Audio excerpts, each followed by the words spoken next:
The ultra-nationalists that are in the parliament, like Galibaf, the parliament speaker, and others, they have always had this intention of wanting to really go back to war with the US, and they sort of did the MOU to get a sense of how easy it was to get concessions from the Trump administration. How do you look at the Iranian I actually think that Galibaf is someone we could do a deal with. Yes, he is, former RGC, but he's also very corrupt.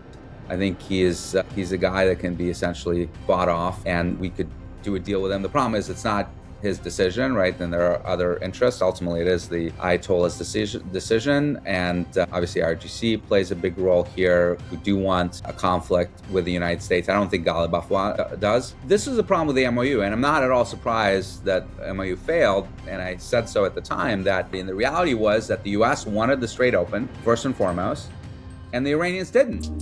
This is The Global Gambit.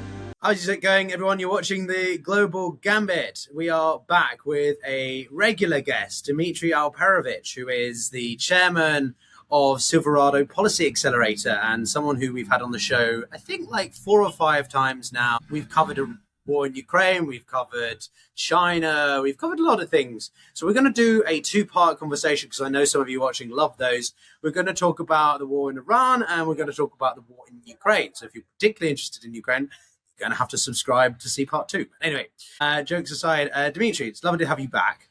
Thanks for having me. Let's look at the war in Iran right now. Trump, as of today, July 22nd, has said that he's going to, do tit-for-tat strikes with the Iranians. Isn't that what they're doing already? I don't really understand his latest set of statements. Help me understand. Not quite. So right now, if you look at the strikes that are taking place, they're mostly taking place, with a few exceptions, around the coastal areas, mostly focused on radar installations, anti-ship missile stockpiles, and launching vehicles. They're focused on their naval drones and short-range aerial drones that they can launch against the ships in the Hormuz Strait. So the goal has been to really open up the strait. And that's what the war had really turned into, 2 or 3 weeks into the war when it first began in February. It started with, let's decimate the Iranian military defense industrial base. Let's hit some of their nuclear sites, although very few were actually hit this time around. And obviously the Israelis went after the Iranian leadership. But very, very quickly, once the Iranians shut down the strait, it became all about how do we get it opened. And that's what it's all been about, both through military efforts and diplomatic efforts for the last 4 months or so. And we still don't have great solutions for it. Obviously, the Iranians are still able to target shipping in the strait. We're able to actually get more ships out than I think many had expected through this southern Omani route. But even that route is quite dangerous, and ships are getting hit on a pretty much daily basis right now. And we've been unable to really get them to stop. So this is an attempt to escalate and basically say, for every ship that's been hit, we're going to hit critical infrastructure in Iran, bridges and power plants. I doubt it will work. I doubt that the Iranians will cease their attacks. And I think this is all about the long game now. I think that the most impactful thing that we're doing to Iran is actually not these strikes, but the reinstitution of the blockade. I think the blockade has been a problem for them, but it takes a long time to play out, right? It takes months for those effects to be really seen in a severe fashion throughout the Iranian economy. And it's unclear whether we can survive that long with oil prices rising higher and higher. And particularly now, there's a secondary question of what the Houthis are now doing in the Red Sea. They've announced that they're going to blockade Saudi shipments, and the Saudis, of course, are pumping about half their oil across the peninsula to the Red Sea because they're not able to export much of it through the Hormuz Strait. So if that oil gets curtailed, we're going to be really in a big pickle. It's a big pickle is certainly one way to put it. But, we've hosted everyone from hawks to doves to everything in between on the show since the war started. And, the common agreement is that this war is, just war of choice, absolute dumpster fire, terrible. But I have spoken to some people who think, well, it's not all great for the Iranians and stuff. But, from my experience of talking with you over the past couple of years, you sometimes differentiate yourself in some of your analysis. So how do you look at this war? personally? Do you think are we making the necessary inroads desired with the Iranian Islamic Republic, or do you think it is a real setback and a strategic failure, as a lot of people more critical of the Trump administration believe it is?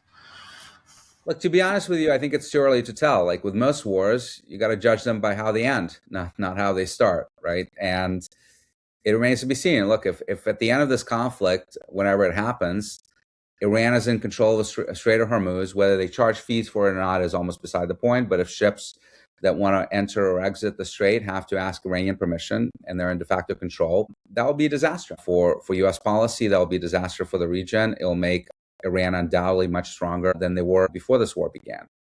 If by the end of this conflict, the strait is wide open, the Iranian economy is decimated because of the blockade, because of all the strikes that we've orchestrated, because of the unquestionable severe damage we've inflicted upon their defense industrial base and their military, particularly the RGC part of the military, then you could say it's a win, right? But it all kind of hinges on the strait and how this conflict gets resolved with regards to the opening of the strait is going to be determinative of the future of Iran, the future of the Middle East.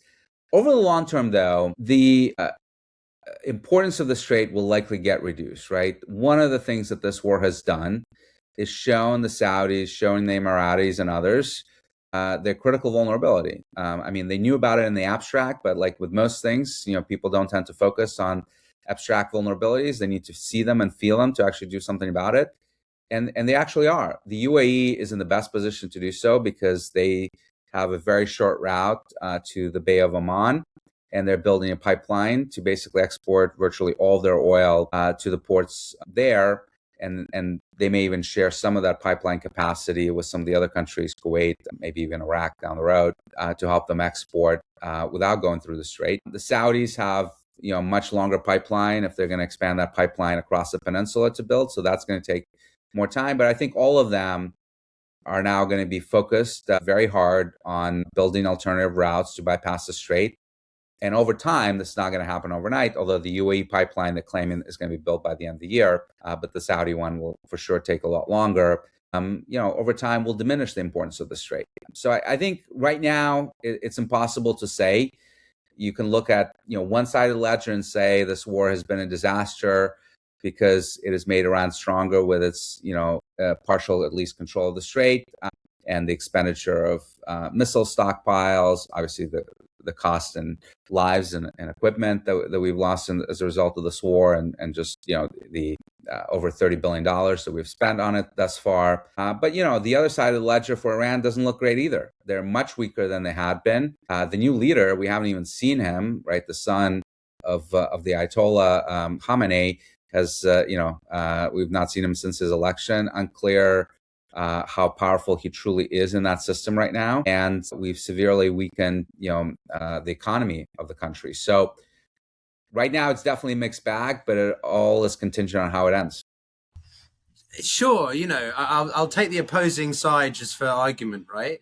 So no, of course you have to judge it by how it's ended, but can't we say on the one hand, firstly, that this war was supposed to wrap up a month ago with that MOU? Okay, yes, that's the initial set of peace efforts. But second, it's all well and good to start a war, but do you know how you're going to end it? And from my understanding, and this is what I'm curious to hear your thoughts on, is didn't this Trump administration go into this war with a very clear lack of strategic/military objectives, right? The Trump's initial reaction after the decapitation efforts in the first 24 hours was, we will achieve regime change. And then suddenly it was 4 points about Navy, military, nuclear, and whatever military, destruction. So, yeah, I have a contrarian view on this. As often with Trump, you have to look at what happens, not what he says, right? He says lots of things, and what he says changes on a minute by minute basis almost.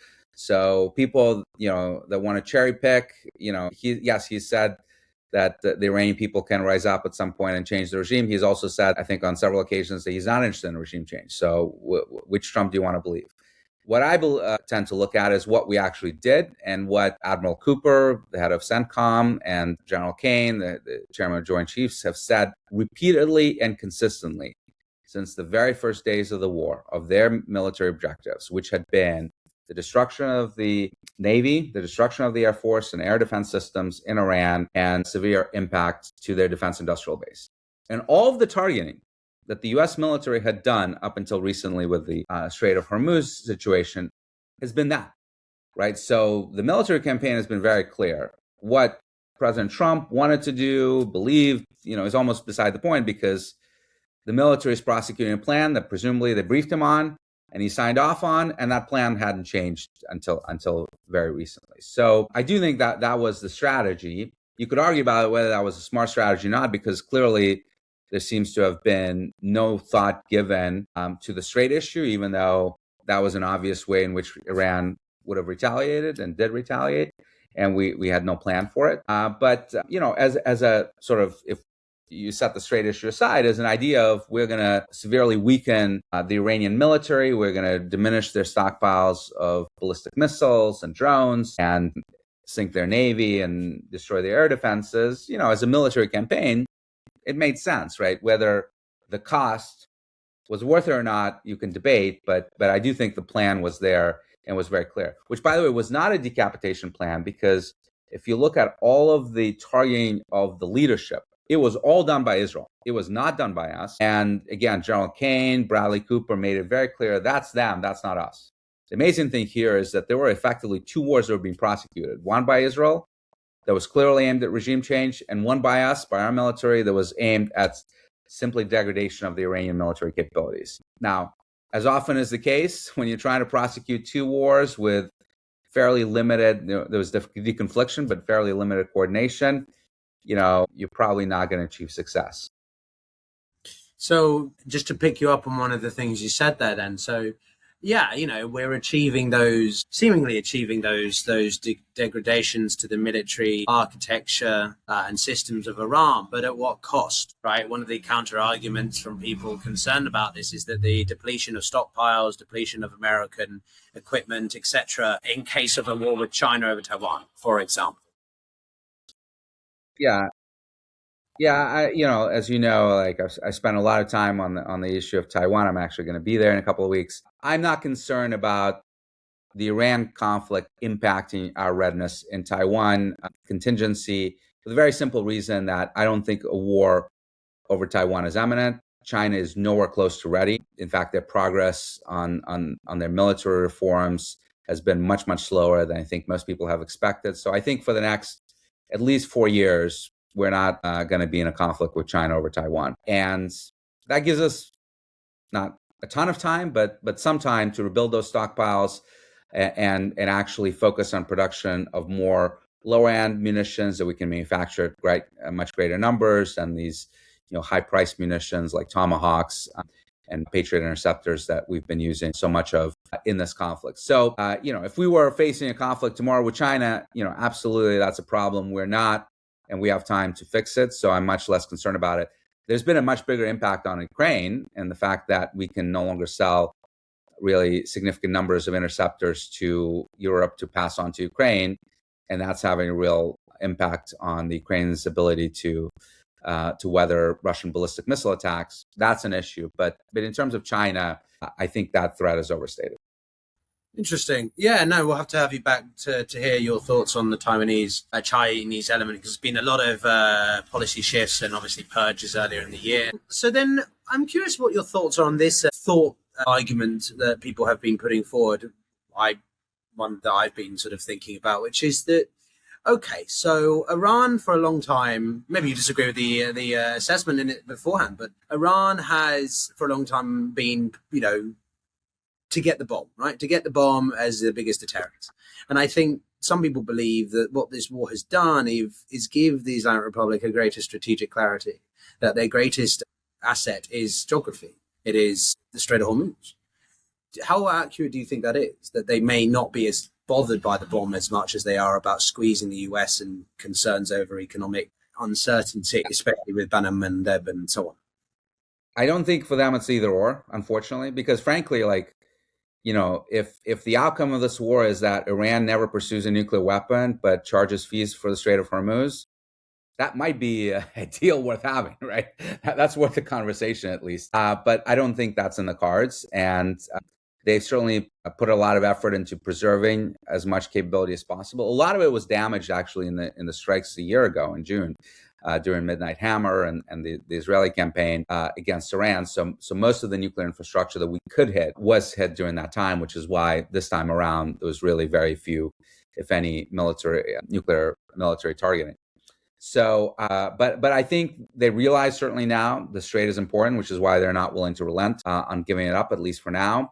But I think they also want to preserve the option to pursue a nuclear weapon, which is what this program has always been about, right? So in about 2003, we now know from the intelligence that's been released, and the Israelis have concurred with it, they stopped the pursuit of building a nuclear weapon, but that was right after our invasion of Iraq. But they decided to keep the capability to rush to produce a nuclear weapon at a time of their choosing and get as close as possible to that threshold without crossing it, being essentially a threshold nuclear power.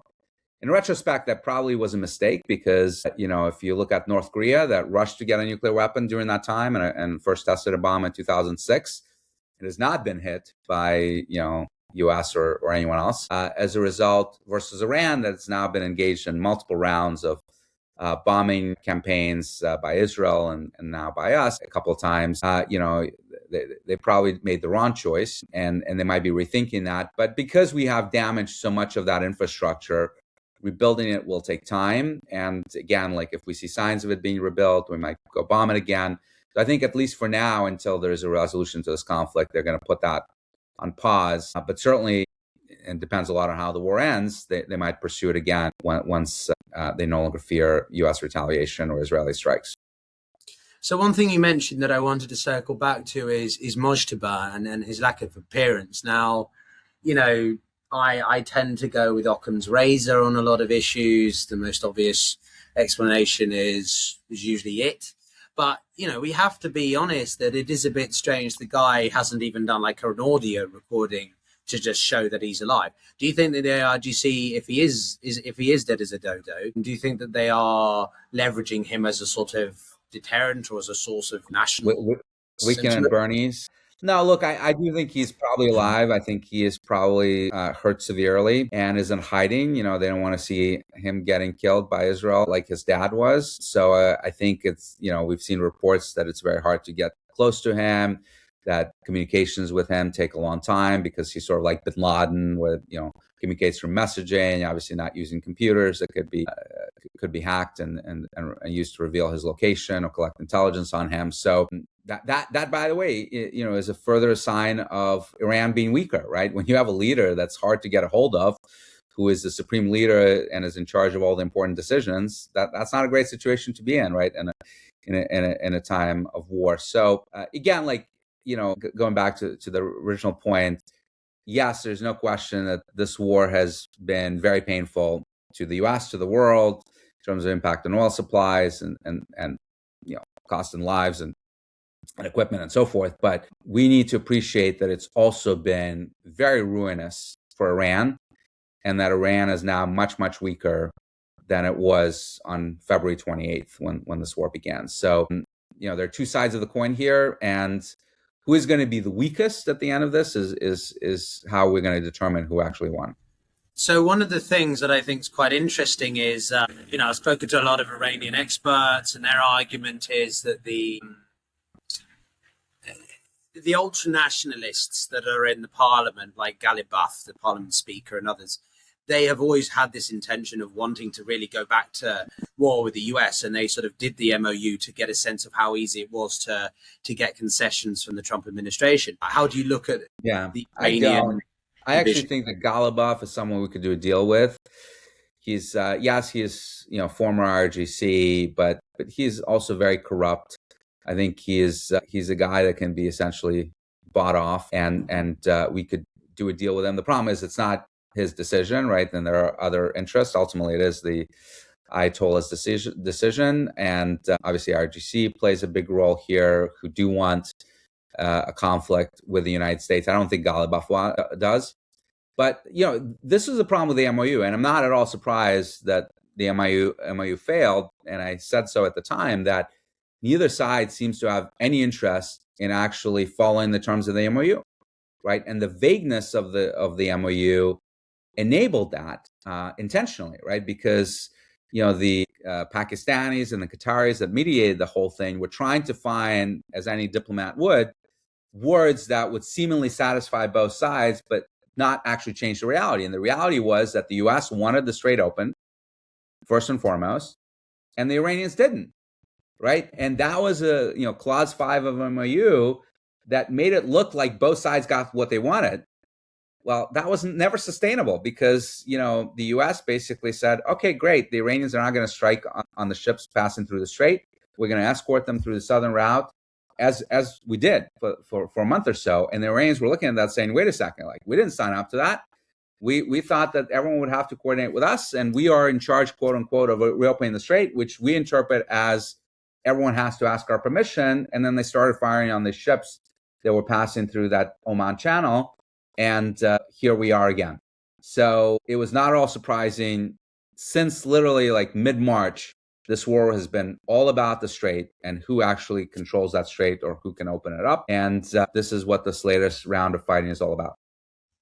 So let's look at the big picture a little bit more region-wide. One of the things that I think is rather noteworthy, I covered it when the announcement occurred back in November, this strategic partnership between Pakistan and Saudi Arabia. And then obviously we have this war.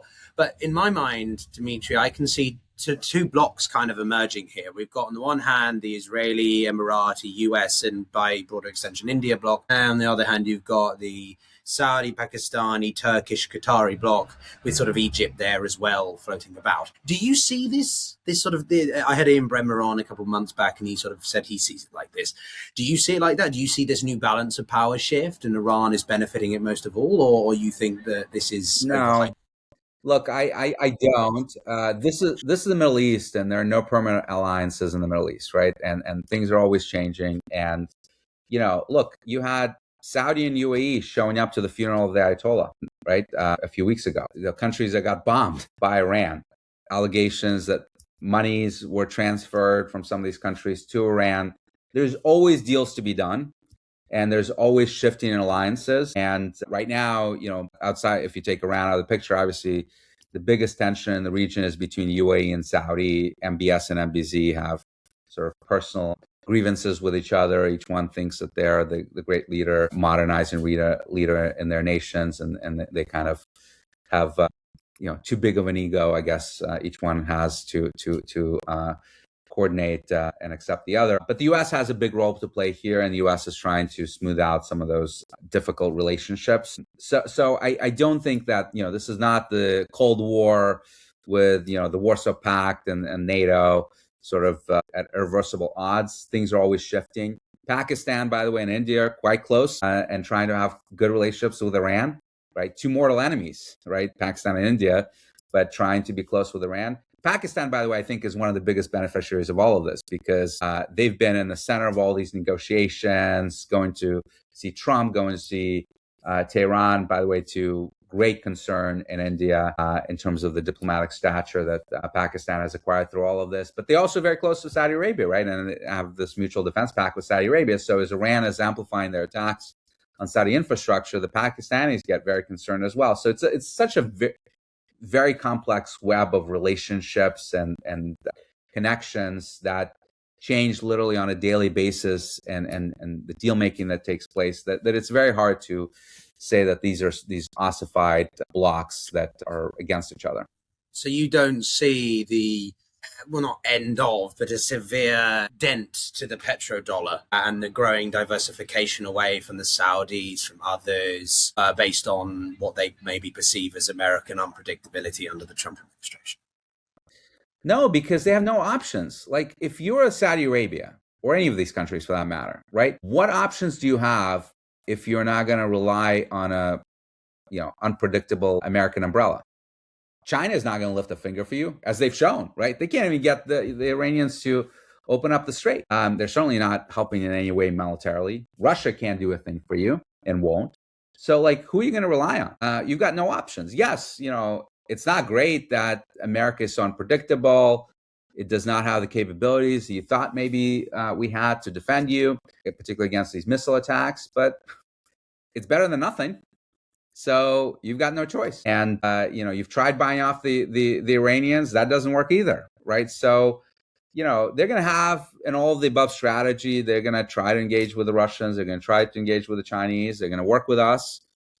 And you would expect them to do so, right? To understand that there's no perfect solution here. And you've got to try to balance all these interests and all of these powers to get the best outcome possible. That's how they've always played it, and that's how they'll continue to play it. Okay, last question then. But again, isn't it because of this war that this was all happening in the first place? If Trump hadn't undertaken this war of choice, then the Saudis wouldn't have to be having, to be concerned about their security, right? The Riyadh has been looking at improving relations with Tehran and trying to sort of limit how much it supports the United States tacitly. So sort of, I get your point, but surely none of this has to be the case if it wasn't for America's actions in the first place. Or you think that the Iranians would always be? But there would likely been another round of fighting, whether we would have joined it or not, because the Israelis were hot to trot here. So, and who knows how that would have turned out, and if the Iranians would have retaliated against regional actors as they did in that scenario as well. So, these hypotheticals, what would have happened one way or another, really hard to tell. And again, it all comes back to how it ends, right? If it ends with Iran not having control of the Strait and being much weaker, everyone in the region is going to celebrate. If it doesn't, they're going to absolutely blame us. So what's going to... And by the way, by the way, just want to make one last point. This is now, ironically, very similar to the Ukraine conflict. It's a war of attrition, right? It's how long can we sustain these operations, and particularly the rising price of oil, because there's a shortage of ships leaving now the Strait, versus the blockade having an impact on the Iranian economy, right? And who blinks first? That is the question. Okay, so very quickly then, as the final question in this segment, okay, sure, I appreciate that, but a war of attrition is not something that I think is necessarily something that any side ever wants, and somehow I don't necessarily think it's favorable to the US. But leaving that aside, what do you think the midterms and the Israeli election mean for how this war could go? Well, rising oil prices, not good for Republicans. You had the Speaker Johnson say yesterday that, this thing needs to wrap up. I think that's the universal feeling across the Republican caucus. They're having trouble passing the supplemental budget right now to pay for the war in Iran, right? Pentagon is running out of money. They'll pass it, but the fact that it's, taking this long is an indication of how little there is support across the political spectrum for this war, which is a huge problem for Trump, right? And if he loses the midterms, as he's widely expected to, with Democrats at least taking the House, if not the Senate, he's going to be in an even weaker position to keep prosecuting this. And this thing may go on for months, right? So, and there are no good options here. Again, I don't want you to misunderstand them arguing that this war has gone well. It absolutely has not. It may still turn out well in the end if Iran collapses, there's regime change or something like that. Is it likely? Probably not. But I don't want to judge the soccer match at halftime, right? There's still a lot of time on the clock. A lot of things can happen, and that's why I'm sort of reserving final judgment here. Very well, as long as it doesn't degrade to the actions of Argentina post-match, shall we say, Dimitri. But all right, guys, thanks very much for watching. We'll see you in part 2. Take care. That Zelensky was increasingly jealous of his popularity and viewing him as a potential political rival down the road, and wanted to clip his wings and get rid of him. Very similar to what he did with Zaluzhny some years back, if you recall, Commander-in-Chief of the Armed Forces, that he dismissed.